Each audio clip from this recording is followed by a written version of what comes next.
Sorry about that. Which Mario did you play though? It was never mine. It's at my great grandmother's house.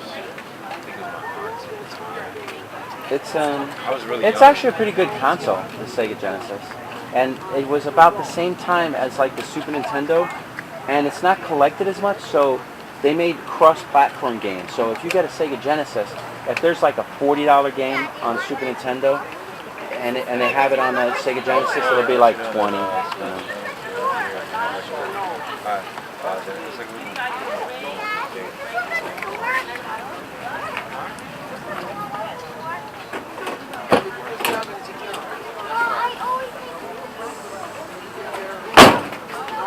I was always a much bigger Mario fan than Sonic. Yeah, Sonic, to me, was annoying.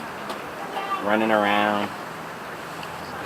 That's pretty much it. Running around, collecting rings. Get a bunch of rings, and then anybody touches you, and you lose all your rings. It was like... Kind of like the new Subway Surfer. And you can't even get the rings back. Yeah. They just fade away. It's like, no. I haven't seen that in a long time. Which one? Red remotes. These are actually aftermarket ones. Oh. But I sell them for like $5, and they're new. So if someone needs a remote for $5, and the only reason I could sell them that cheap was I bought them off of a clean-out guy, and he only charged like $3 a piece. So I paid $5 easy sale. Try and be reasonable.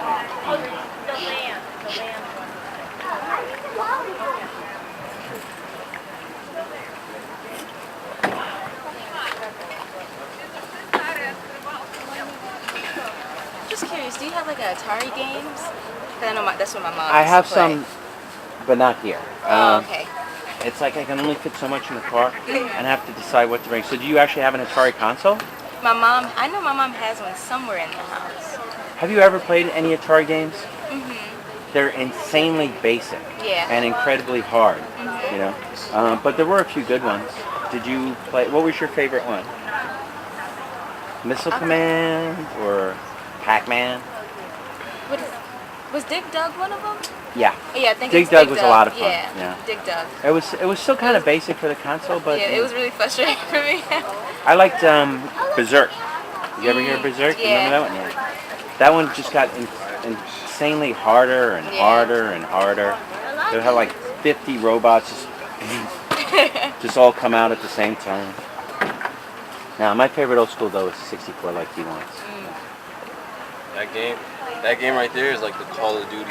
See, and I never got into this because I don't like first person. I'm trying to think. You know what my favorite my favorite old school system besides the normal ones that everybody likes, like Mario's and Mega Man's or whatever.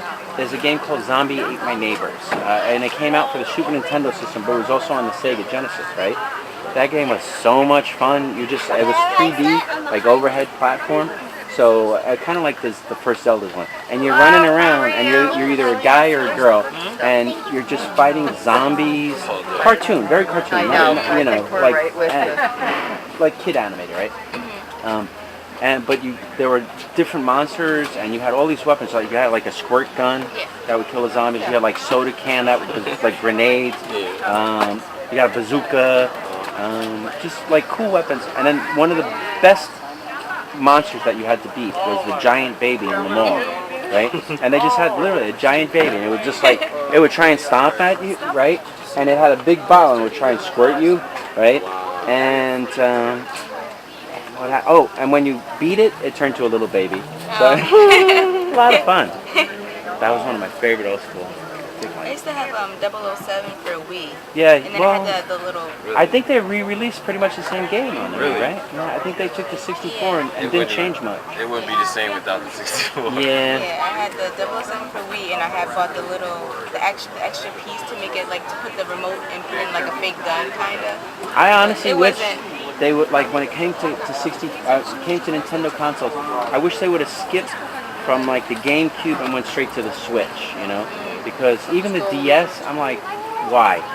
Why is it gotta have? I mean, I like the Game Boy Advance as a handheld, but the DS, I guess it's kind of like what they were doing with the PSP. But I was like, why has it got to have two screens? Why does it got it? Why I gotta look here? I gotta look there. Why I Yeah. gotta touch this? Why I gotta do that? You know. Right. I like, but I like the. Do you guys play the Switch yet? I actually just fixed the Switch. Oh, you fixed it. So I kind You of got played to it play a with little it, right? bit. What do you think? It's pretty cool. Yeah, it's pretty cool, right? It's better than. I think it's probably better than the PS Vita. Yeah. Which came and went. Yeah, that was. Well, no, super it's still quick. around, but I don't know. I don't think they're making games for it anymore. Yeah. It's a shame. I'm sure they're not even making it. Have you ever had a PSP? Yeah, I have one in my room three. now. It's so funny because when you play it, it's like I had a Sega Dreamcast, right? You remember Sega Dreamcast? The one thing about those consoles is they're insanely noisy, and you don't realize it like until you're playing it again. Yeah, because I get them occasionally and I test it. I mean, now I remember, but the first time I hadn't had one in like 2 years, so I plug it in, and it's going. Zzz, zzz, zzz. It's like it's reading the CD, and that's what the extremely PSP is like. It's Yeah. You hear it. You hear the You hear disc it. running. Yeah. Yeah. And I mean, that's too much technology. They just go like they had when they originally had the game cartridges. It's just read only. It's right there. Boom. You plug it in, instant access, no loading. So that's why I'm glad they went back with the Switch. Yeah. It's like now you just put it in, and it's less delicate. You know. My favorite skater was Rodney Mullen. Ridiculous. I try that, and I just keep smashing into walls. You know. Oh man, that was. You know, one of my favorite GameCube games was, besides the ones that everybody liked, right? It's called Glitch in the System. It's a little robot. I don't know if I have it for PS2, but you're like this little robot, and you work on this mining plant, right?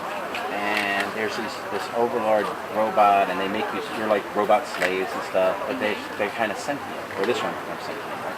So he's like, I ain't putting up with this crap, right? So he starts fighting. $4 or 3 for $10 on the CD. So he's going through and he's fighting all the time. I like games like that, right? And you're just getting all these cool weapons. You're building up your arsenal, right? And then you get to this point where all of a sudden they catch you and they throw in the arena and they take all your weapons. I'm like, what? Right? But then you get them back, and then the guy you fight at the end is like, so you're like this, I don't know, little robot, right?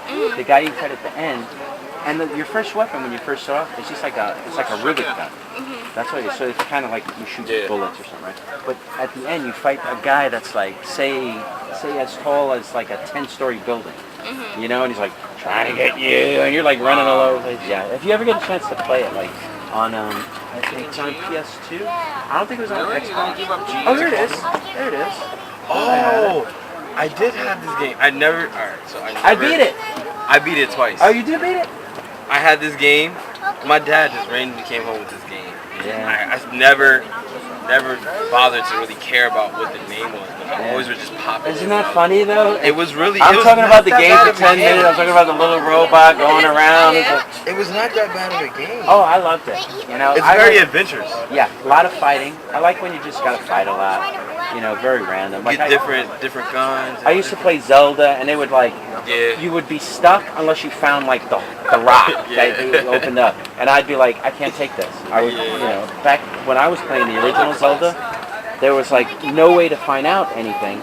I mean, they had like Nintendo magazines, but you had to go and buy the magazine, and they had to have it in stock, right, at the store. Your store had to have it. Dude, it was too much. And then they had the number you could call up, and they charge you all this money, and my mom was like, no. Right? And then the only other way you could find out stuff is if you had a friend that had the same game, and you'd be like, where are you in the game? Where's the freaking rock? You know, it's like, oh yeah, the rock is behind the bush. Okay. And this game was like I'd never really, I wouldn't go into this. That's amazing you beat it twice though. I beat it twice. I was, the second time, like I said, it was just like, I had so many games. I beat them all. I had a lot of sports games. Well, you know what? I don't know if you're rich, right? But games are expensive. Now, when I was doing games, and when I was a kid, they didn't have like trading. They didn't have eBay. They didn't have Amazon. So you got a game for $50 to $100, right?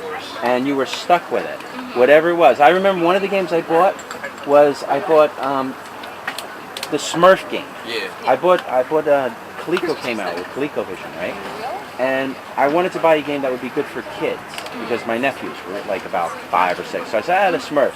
I get the game, I plug it in, and the Smurf, walking along, and he comes to like a little thing he has to jump over.